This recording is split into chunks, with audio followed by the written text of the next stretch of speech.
여러분 안녕하십니까? 뉴스투데이 제주입니다.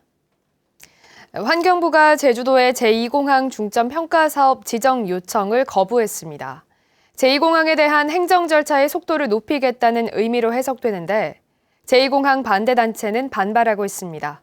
박주연 기자가 보도합니다. 제주도가 제2공항과 관련해 환경부에 중점평가 사업 지정을 요청한 것은 지난 8일. 갈등이 큰 만큼 지방자치단체가 참여하는 환경역량 갈등조정협의회를 운영하고 현장 조사도 진행할 수 있기 때문이었습니다. 그러나 환경부는 19일 만에 제주도의 요청을 최종 거부했습니다. 환경부는 제주 제2공항과 관련해 그동안 수차례 전략 환경 영향평가서 보완 등이 이루어져 현 시점은 전문적 검토가 중요하다는 입장을 밝혔습니다. 이에 대해 제2공항 반대 단체들은 강하게 반발했습니다. 환경부가 제2공항 건설 사업으로 빚어진 제주 지역 갈등과 환경 문제를 외면한 채 제2공항 강행을 염두에 둔 결정이라는 것입니다. 설악산 케이블카 통과도 보았듯이 이제 정부가 추진하는 이런 대규모 국책 사업에 대해서는 무조건적인 진행을 하겠다라는 결정으로 보여집니다. 이번 결정으로 제주 제2공항 관련 행정 절차는 더욱 속도가 붙을 것으로 보입니다.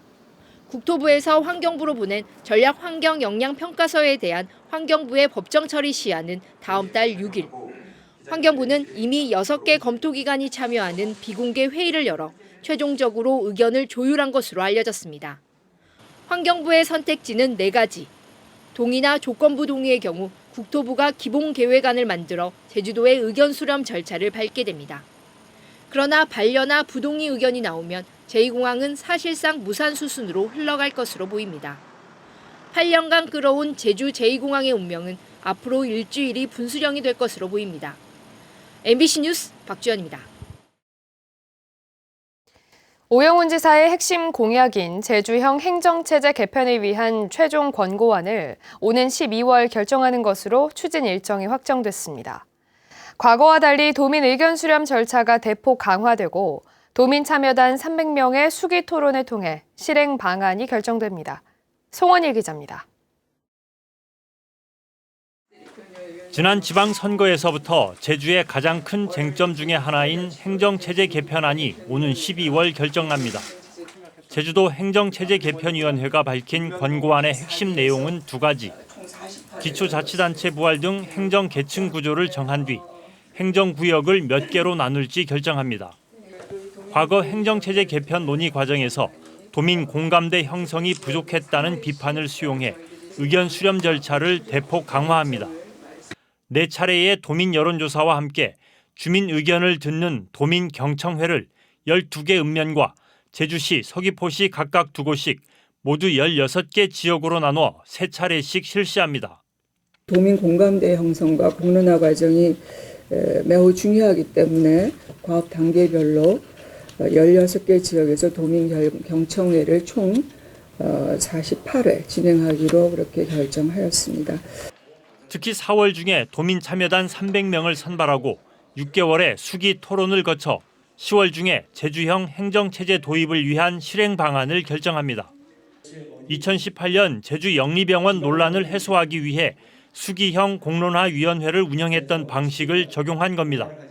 여론조사 결과라든지 전문가 토론 결과라든지 도민들의 말씀들을 전부 이제 연구진에서 종합해가지고 수기 토론단에 넘겨서 도민 참여단에서 결정이 돼 나갑니다. 도민 참여단이 기초자치단체 부활 여부와 행정구역을 어떻게 나눌지를 결정하면 마지막 도민 여론조사와 공청회를 거쳐 12월 중에 제주도 행정체제 개편위원회가 최종 권고안을 채택할 예정입니다. 제주형 행정체제 도입을 위해 제주특별법을 개정하고 주민투표까지 실시하려면 국회와 정부 모두를 설득해야 하는 상황. 결국 도민들의 공감대를 얼마나 얻을 수 있을지가 첫 관문이 될 것으로 보입니다. MBC 뉴스 송원일입니다. 서귀포시 국가시험림에서 자연석을 밀반출하고 연구용 산림을 훼손한 일당이 검거됐습니다. 복면을 쓰고 CCTV를 가리는 등 치밀하게 범행을 준비했던 것으로 드러났습니다. 이따금 기자입니다. 복면에 쓴 남성 2명이 서귀포시에 있는 국가시험림 출입구 앞을 서성입니다. 잠시 뒤 CCTV 화면이 갑자기 흔들리며 다른 곳을 비추고 또 다른 CCTV는 하얀 천으로 가려집니다. 이들은 곧바로 자물쇠를 뜯고 시험림으로 들어가 나무를 베기 시작했습니다. 굴착기와 트럭을 동원해 300m의 진입로까지 만들었습니다. 이들이 노린 것은 지름 150cm 크기의 현무암. 검은색인 일반 현무암과 달리 중간중간 회색빛을 띠며 거대한 산을 줄여놓은 것 같은 모양입니다. 범인들은 수십 차례 답사를 한 뒤 절도 작업에 8명이 뛰어들었습니다. 그리고 2팔 벌린 인증사진까지 남겼습니다. 시험림에서 자연석을 훔친 일당은 이처럼 제주 시내 한 야적장까지 돌을 옮겨 숨겨놨습니다. 절도범들은 이 현무암을 5천만 원에 팔려다 여의치 않자 지인에게 1,200만 원에 팔았지만 이마저도 취소된 뒤 결국 추적에 나선 경찰에 붙잡혔습니다. 이 자연석이 이제 용암이 흘러가지고 다른 정물이나 사람의 행상을 하고 있으면은 저희들이 볼 때 가치가 있다고 하겠는데 어떤 점이 그렇게 탐이 나는지는 저희들도 아직 좀 궁금하고 의문 사항입니다. 시험림에서 산림자원을 훔치거나 훼손할 경우 5년 이하의 징역이나 5천만 원 이하의 벌금형에 처할 수 있습니다. 경찰은 특수절도 혐의로 형제 2명을 비롯한 피의자 3명을 구속하고 나머지 공범 5명을 잡아 조사하고 있습니다. MBC 뉴스 이따금입니다.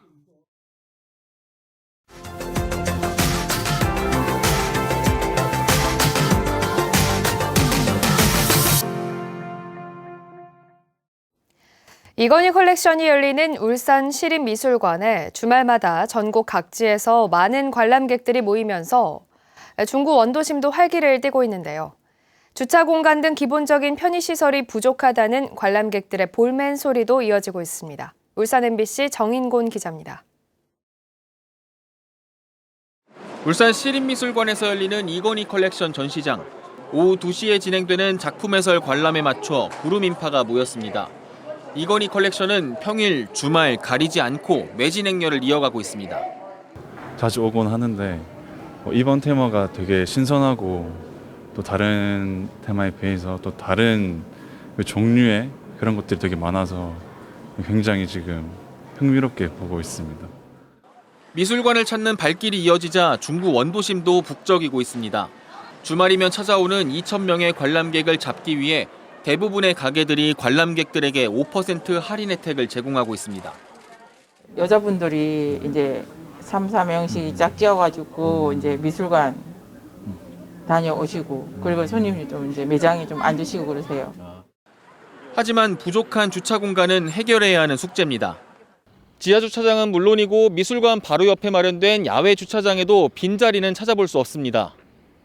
주말에는 매시간 200명에서 300명의 관람객이 입장하지만 지하 주차장과 야외 주차장을 모두 합쳐도 주차 공간은 180여 자리에 불과합니다. 때문에 상당수 관람객들이 인근 공영 또는 사설 주차장을 이용하면서 별도의 주차 요금을 지불하고 있습니다. 자리는 없고요. 일단 주차장도 지금 들어왔는데 이렇게 정리가 잘 안 되어 있을지 몰랐어요. 네.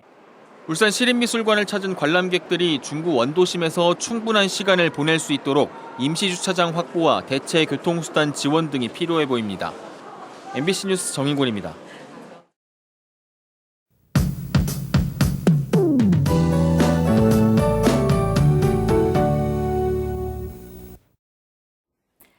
네, 3월을 앞두고 봄 기운이 성큼 다가왔습니다. 봄이 되면 봄꽃 소식들이 들려오는데요. 제주지방기상청에 따르면 어제 개나리가 작년보다 16일 빨리 발화했다고 발표했습니다. 평년보다 따뜻한 날이 많았기 때문인데요. 오늘도 낮 기온이 쑥쑥 오르겠습니다. 복사냉각으로 인해 아침 공기 차갑지만 낮엔 포근하겠습니다. 예년 기온을 6도가량 웃돌겠고요. 오늘 낮 기온 제주는 17도, 고산은 14도까지 오르겠습니다. 큰 일교차에 유의하시기 바랍니다.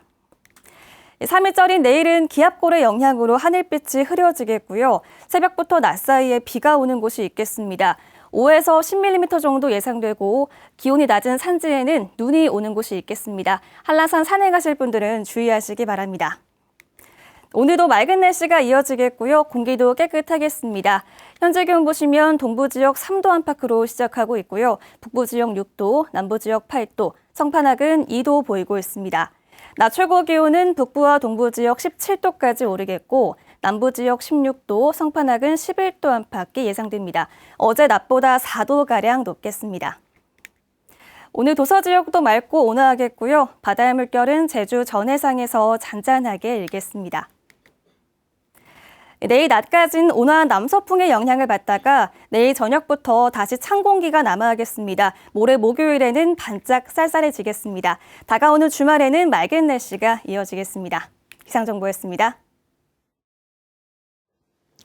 도의회 임시회 회기 중 만취한 상태로 운전을 하다 경찰에 적발된 강경흠 더불어민주당 도의원이 공식 사과했습니다. 강 의원은 사과문을 통해 음주운전은 용납할 수 없는 행위이며 뼈저리게 후회하고 있다며 도민들께 진심으로 죄송하다고 밝혔습니다.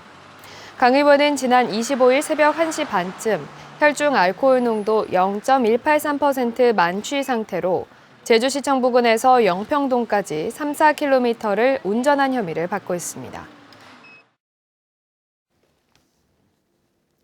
정순신 국가수사본부장 내정자가 아들의 학교폭력 문제로 사퇴한 것과 관련해 오영훈 제주도지사가 제주 출신이라는 이유만으로 학교폭력의 대상이 된 것은 문제라고 말했습니다. 오영훈 지사는 도정 현안을 공유한 자리에서 관련 제도가 제대로 지켜지는지 살펴보겠다며 해당 지역 교육청과 지방자치단체와도 협의해 제주 출신 학생들의 피해가 없도록 하겠다고 밝혔습니다. 다음 달 8일에 실시하는 제3회 전국 동시조합장 선거에 제주 지역 선거 인수가 확정됐습니다. 제주도 선거관리위원회에 따르면 다음 달 8일 치러지는 전국 동시조합장 선거의 제주 지역 선거 인수는 68,943명으로 투표소 21곳에서 투표를 진행합니다. 선거 인수가 가장 많은 조합은 제주 감귤농협으로 61명이고 가장 적은 조합은 추자수협 362명입니다. 선관위는 선거일에 코로나19 격리 특별 투표소도 운영할 방침입니다. 노후 경유차를 LPG 차로 전환할 경우 최고 700만 원이 지원됩니다. 제주도는 자동차 배출가스 저감을 위해 LPG 1톤 화물차와 어린이 통학 차량을 LPG 차로 구입할 경우 지원금을 지급한다고 밝혔습니다. 지원 대상과 금액은 화물차 400여 대에 100만 원씩, 어린이 통학용 차량 42대에 700만 원씩 지원됩니다.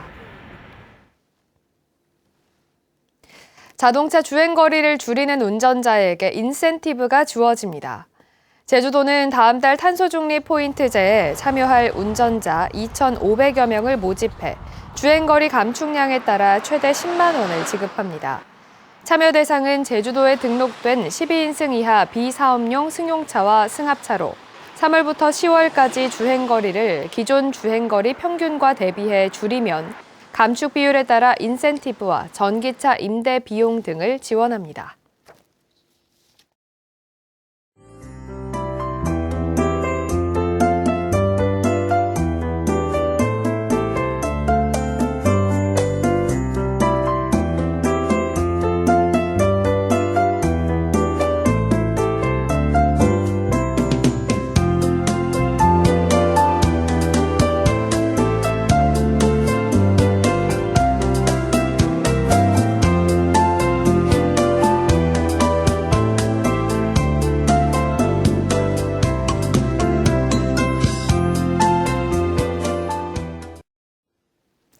뉴스를 마치겠습니다. 고맙습니다.